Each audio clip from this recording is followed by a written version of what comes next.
आज हमारा टॉपिक है प्रोनाउन पार्ट 4। प्यारे विद्यार्थियों, हमने प्रोनाउन पार्ट 1, पार्ट 2 और पार्ट 3 में आपको बताया what is meaning of pronoun, how types of pronoun, how we use pronoun in English grammar. Okay, तो आप सबके लिए हमने बताया अंग्रेजी में सर्वनाम क्या होता है, सर्वनाम कितने प्रकार के होते हैं, पुरुषवाचक सर्वनाम जिसे पर्सनल सर्वनाम के प्रोनाउन भी कहते हैं, उसके अंतर्गत types of person, first person, second person, third person, जिसे हिंदी में प्रथम पुरुष, मध्यम पुरुष और अन्य पुरुष या अन्य पुरुष भी कहते हैं, ठीक है। और संस्कृत में प्रथम पुरुष, मध्यम पुरुष और उत्तम पुरुष कहते हैं, ठीक है। तो जो स्पीकर होता है इंग्लिश में उसे हम फर्स्ट पर्सन कहते हैं, जो लिसनर होता है उसे सेकंड पर्सन, और जो हमारे सामने नहीं होते, जिसके बारे में वार्ता की जाती है, बातचीत की जाती है, जिसके बारे में बताया जाता है, वो थर्ड पर्सन। तो first person I we, second person you, third person he she it. आया समझे? और उसके बाद में हमने बताया कि इनका यूज कैसे होता है। पर्सनल प्रोनाउन के बाद में relative pronoun my, your, our, और जैसे जब WH वर्ड को हम सेंटेंस के बीच में यूज करते हैं, हु, हुम, वेयर, वाई, जैसे I went, Kota, where, my friend live. तो वेयर जो सेंटेंस के बीच में आया वहाँ हमने रिलेटिव प्रोनाउन, उसके बाद में रिफ्लेक्टिव, आया समझे। उसके बाद में इंट्रोगेटिव प्रोनाउन, जब हम WH शब्द को स्टार्ट में करते हैं, who are you, what are you doing, ये जो आए सेंटेंस के स्टार्ट में WH वर्ड, उनमें हमें इंट्रोगेटिव प्रोनाउन बोला। उसके बाद में आगे आज हम चौथे पार्ट में उसके अगले जो डेमोन्स्ट्रेटिव प्रोनाउन बहुत ही इंपॉर्टेंट है, जिसमें हम किसी के बारे में बताते हैं, दिस, दैट, दीज, दोज, आया समझ, इट, जो ये शब्द हम यूज में करेंगे उनको किस प्रकार यूज किया जाएगा वो आज के वीडियोज़ में बताऊंगा। तो सभी से करबद्ध निवेदन है कि आप यूट्यूब चैनल शहर हैप्पीनेस संस्कृत एजुकेशन को ज़्यादा से ज़्यादा फैलाइए, ताकि इस लॉकडाउन में हमारे विद्यार्थी एजुकेशन से लाभान्वित हो सके। तो आप भी लिखिए, मेरे पीछे नोट्स बनाइए। सबसे पहले आज का टॉपिक लिखिए प्रोनाउन पार्ट 4, ठीक है। इसमें मैं आपको बता रहा हूँ आज का जो अपना प्रोनाउन है उसमें बता रहा हूँ डेमोन्स्ट्रेटिव प्रोनाउन। लिखिए आप भी, डेमोन्स्ट्रेटिव प्रोनाउन क्या होता है, लिखिए।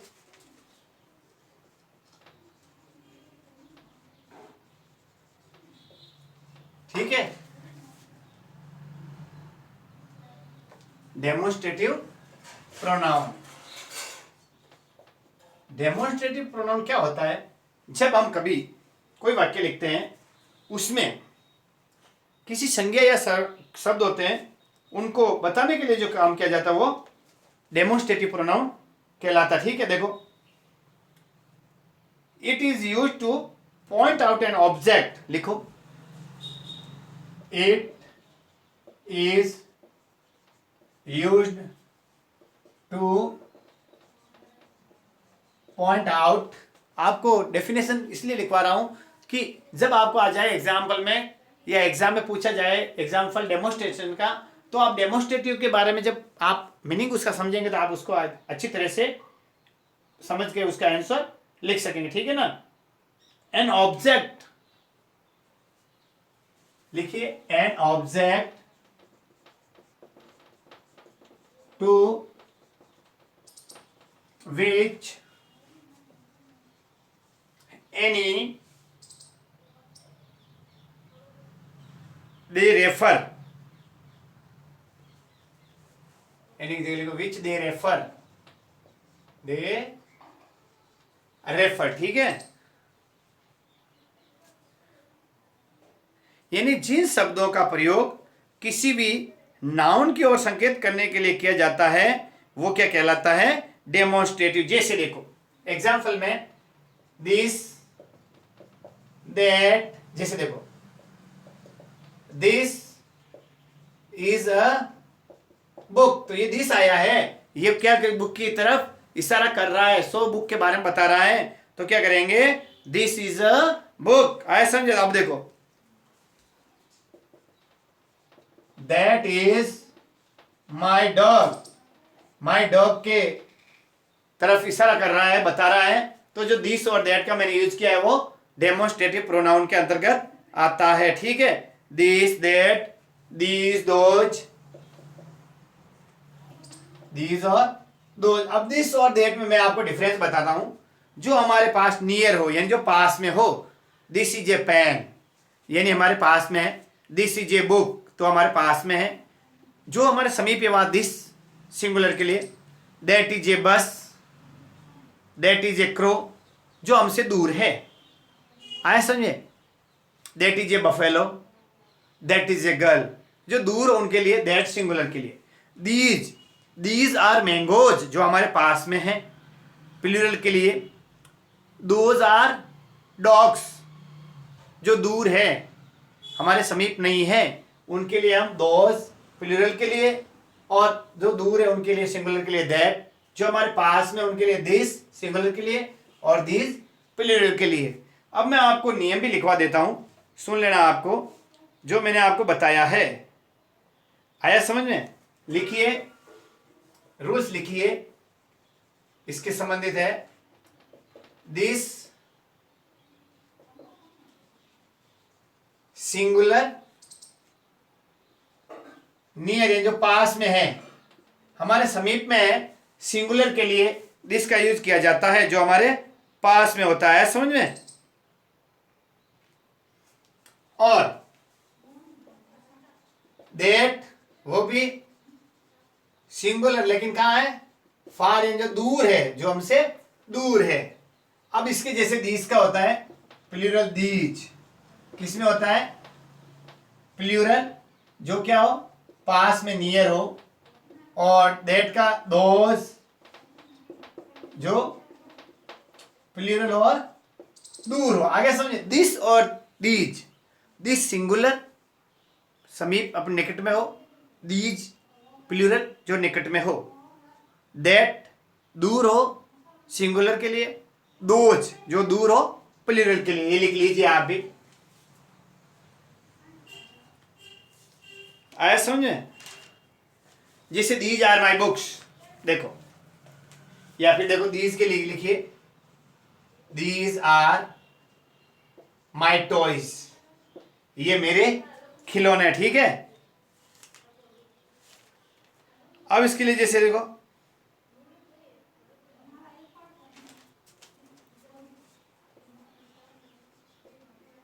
दैट इज योर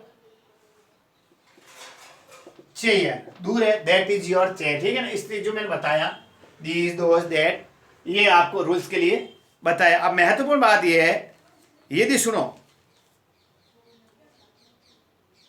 एक नोट करने की योग्य बात आपके लिए, दीज, दोज, दिस, दैट के बाद में तुरंत यदि हेल्पिंग वर्ब हो तो वो डेमोन्स्ट्रेटिव प्रोनाउन होंगे।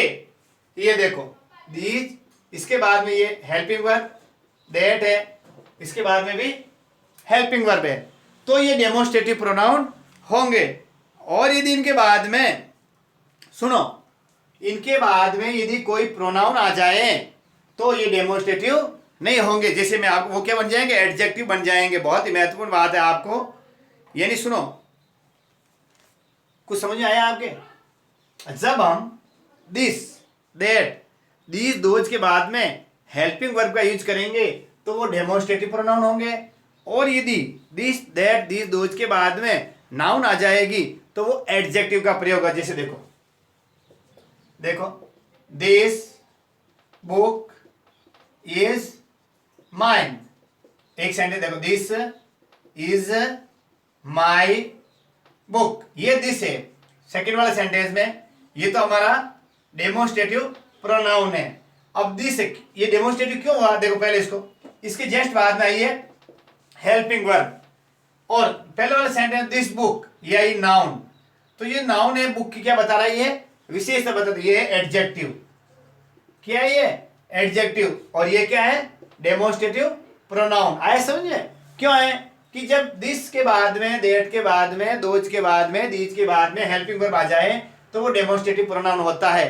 दिस, दैट, दीज, दोज के बाद में नाउन आ जाए तो वो एडजेक्टिव बन जाता है। ये बहुत ही महत्वपूर्ण बात मैंने आपको समझाई है। अब मैं आपको बताना चाहता हूं यदि दो सिंगुलर नाउन है एंड से जुड़े हैं उस सेंटेंस में, तो सुन लेना आप, लास्ट सिंगुलर नाउन के लिए दिस और जो फर्स्ट सिंगुलर नाउन है उसके लिए दैट के लिए यूज होगा। अब देखो कैसे, आगे मैं बता रहा हूं।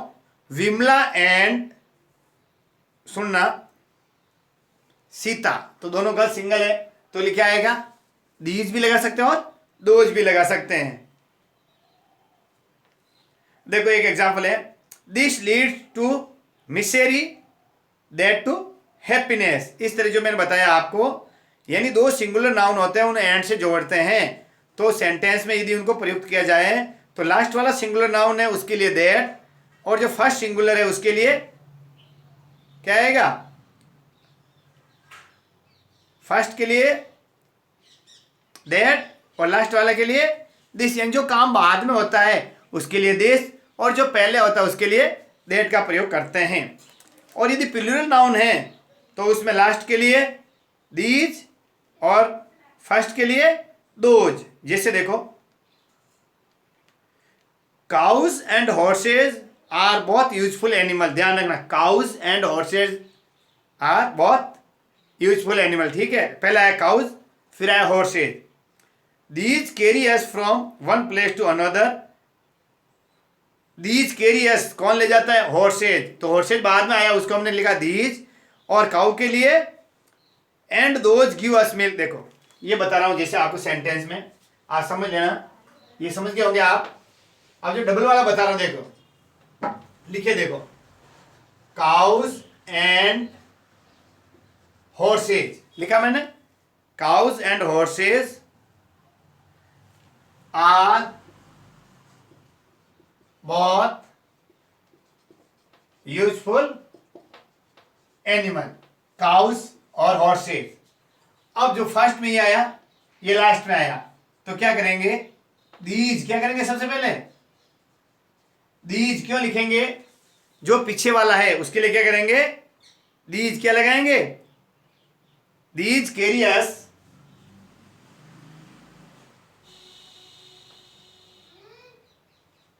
From one place to another and those, cows के लिए क्या आएगा, दोज गिव अस मिल्क। ये आपको समझना है, काउज और हॉर्सेज है तो प्लूरल है, तो जो पहला है पीछे वाला ये लास्ट वाला है, इसके तो पहले हम दीज लगाएंगे, और जो काउज है इसके पहले दोज लगाएंगे। ये आपको आए समझ, ये आपको समझना है, ये जो मैंने आपको बताई है बात ये आपको समझना है।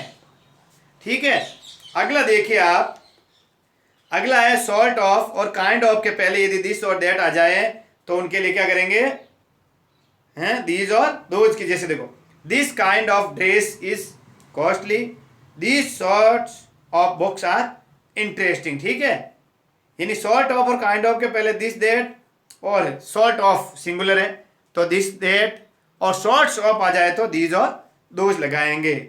अब ये अगला, ये था डेमोन्स्ट्रेटिव। ठीक है, लिख लिया आपने। अब ये अगला डिस्ट्रीब्यूट, बहुत ही इंपॉर्टेंट है, ये जो मैं आपको लिखवा रहा हूं ये आपके एग्जाम्पल में पूछे जाते हैं। ऐसा इन एग्जाम्पलों को एग्जाम्स में भी पूछे जाते हैं। डेमोन्स्ट्रेटिव डिस्ट्रीब्यूटिव लिखिए,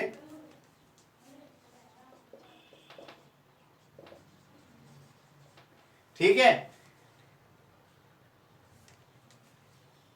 डिस्ट्रीब्यूटिव प्रोनाउन, डिस्ट्रीब्यूटिव क्या होता है, जब हम कोई संज्ञा शब्द के लिए एक या एक से अधिक वस्तुएं होती हैं उनको अलग अलग सूचित करते हैं तो उनको हम डिस्ट्रीब्यूटिव करते हैं। जैसे इसमें लिखे, क्या लिखे आप देखिए,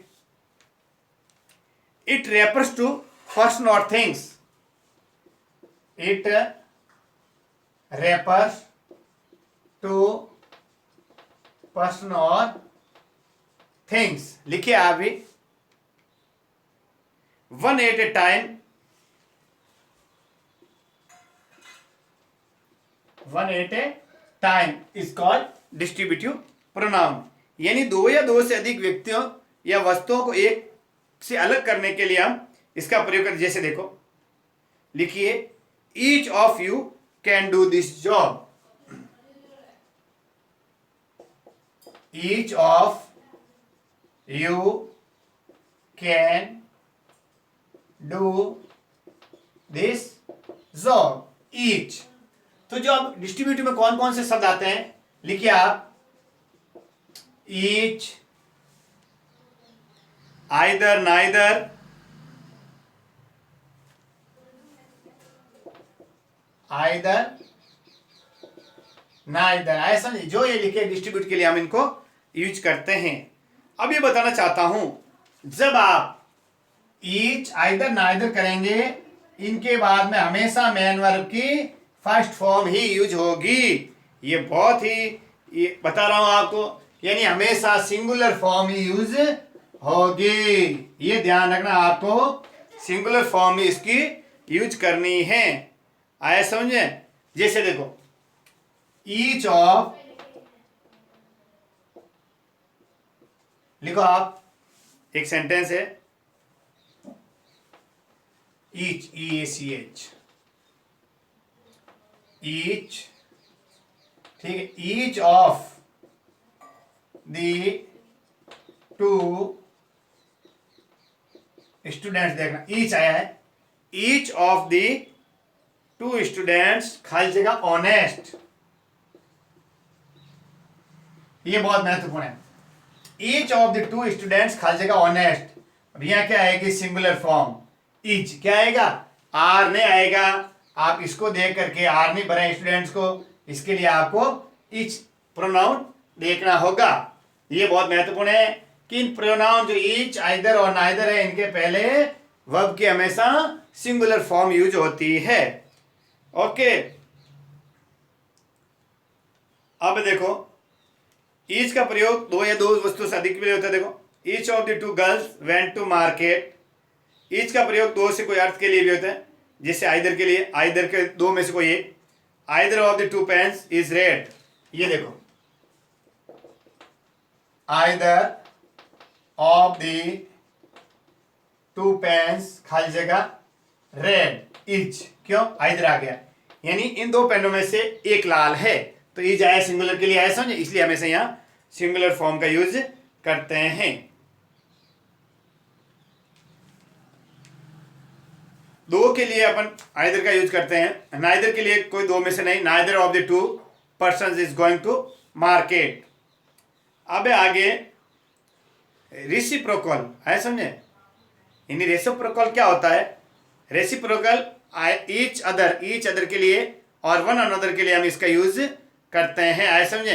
यानी दो प्रोनाउन से मिलकर बनता है। देखो, बहुत बढ़िया। अगला है, ये लिख लिया होगा आपने, ईच ऑफ का दोनों का नियम मैंने बता दिया कि हमेशा इनके साथ सिंगुलर वर्ब का यूज होता है। अगला आप लिखिए प्रोनाउन रेसिप्रोकल।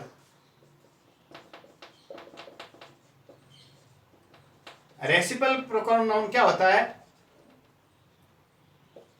रेसिप्रोकल नाउन वो होता है प्रोनाउन जिसमें दो प्रोनाउन जोड़े जाते हैं। क्या होता है? आए समझ, देखो, it is compound pronoun, it is compound pronoun, समझा है? यानी दो सर्वनामों को जोड़ करके मिलाया जाता है। जैसे रेसिपल प्रोनाउन ईच अदर, क्या करें? देखो, these two neighbours help each other. देखो, these two neighbour help each other. जो ईच अदर शब्द आया, ये रेसिप्रोकल प्रोनाउन कहलाता है, ठीक है? These two neighbours help each other, reciprocal में कौन कौन सा आता है? ईच अदर जो शब्द है वो रेसिप्रोकल में आता है, और वन अनदर, ईच अदर लिखिए आप, ईच अदर, वन अनदर, ये क्या कहलाता है? रेसिप्रोकल प्रोनाउन कहलाता है, आया समझे? यानी दो से अधिक के लिए इनका प्रयोग किया जाता है। अब है पॉजेसिव। पॉजेसिव प्रोनाउन बहुत अच्छे हैं, इनके लिए हम क्या करते हैं? जो, लिखिए आप,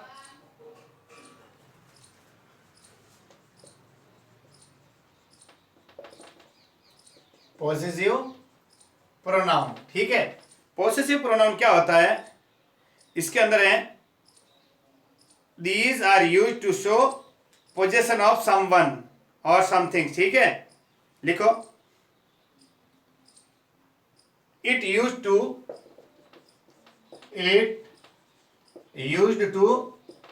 शो पोजेशन, यानी स्थिति बताते हैं। आए समझे,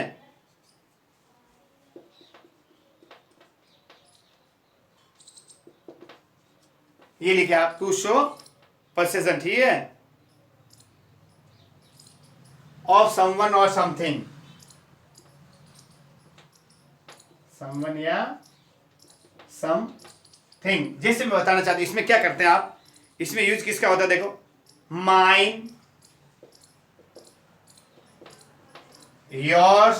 देखिए ये शब्दों से अपन इनको पकड़ सकते हैं, हीज, हर। ठीक है, its, theirs, hers, its, theirs. ये जो शब्द आ रहे हैं वो पॉसेसिव प्रोनाउन। जैसे देखो दिस पेन इज माइन,